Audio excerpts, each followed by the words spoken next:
The congruent complement theorem is the next theorem we're going to prove, and that states that if two angles are complements of the same angle, or of congruent angles, then they are congruent. So here we are given that angle ABC is a complement of angle CBD, and we're given that angle EFG is a complement of angle GFH. And we're told that angle CBD is congruent to angle GFH. Okay, so we're told that CBD, this angle here, is congruent to this angle.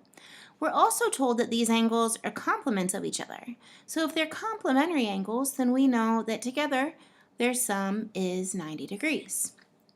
Okay, so we can start here, and what we're trying to prove is that this angle here, let's change this, we're trying to prove that this angle here is congruent to this angle here. Okay, so that's what our goal is. So we start by writing down our given statements. Okay, and so if I write down my given statements,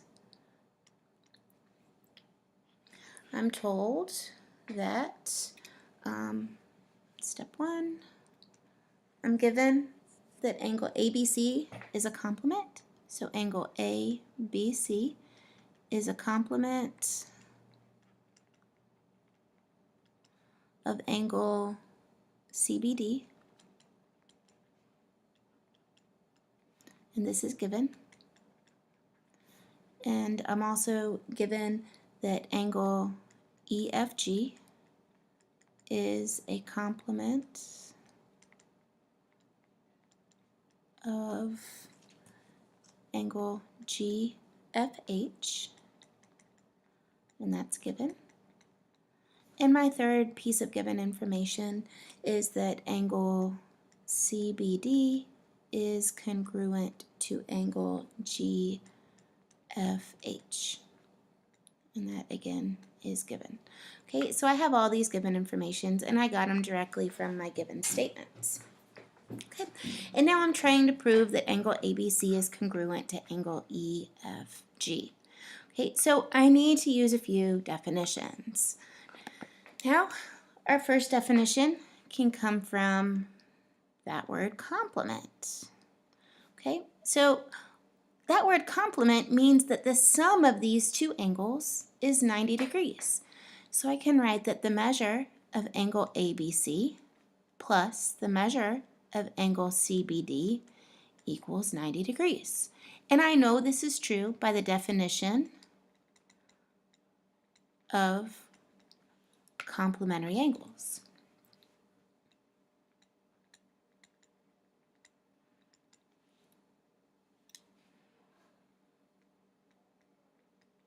Ooh.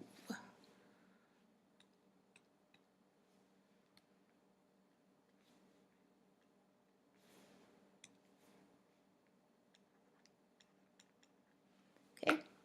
I also, for step 5, is going to be the same as above, but using step 2. So I know that the measure of angle EFG plus the measure of angle GFH is also 90 degrees, and that's by the definition of complementary angles.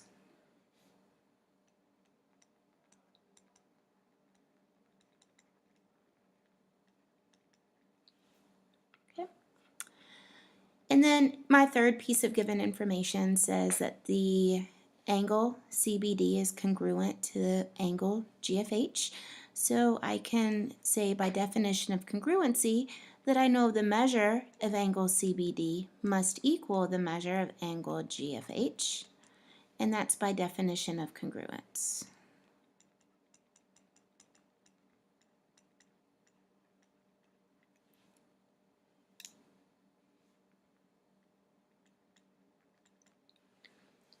Okay, and now we can move on to step 7. Okay, so I'm told that in both steps 4 and 5 that the sum of these angles equal 90 degrees. And so because I have that they both equal the same measure, I can set these two equal to each other because of the transitive property. So I can say that the measure of angle ABC plus the measure of angle CBD equals the measure of angle EFG plus the measure of angle GFH. And that's by the transitive property.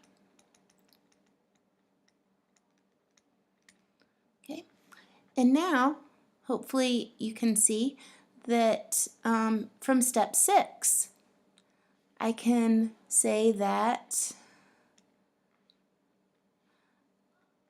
the measure of GFH here is equal to CBD. So I can replace that right here.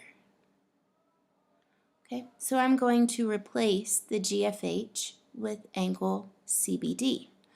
Okay, so I'm going to say the measure of angle ABC plus the measure of angle CBD is equal to the measure of angle EFG plus the measure of angle CBD. Okay, and that's by the substitution property. And that's in steps 6 and 7. And now, hopefully we can see a trend here. You've got the measure of CBD on each side. So we can subtract that from each side to say that the measure of angle ABC equals the measure of angle EFG. And that's by the subtraction property of equality. Okay, but that's not what the question is asking us. We're trying to prove that these two angles are congruent to each other, not that their measures are equal. Okay, so we have to use one last step here to switch between equality and congruence. So we can say that the measure, oh, no, we don't want the measure. We want that angle ABC is congruent to angle EFG.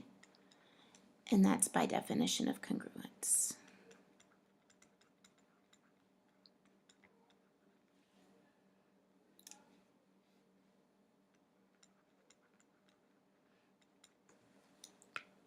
Okay, so let me zoom out a little sec.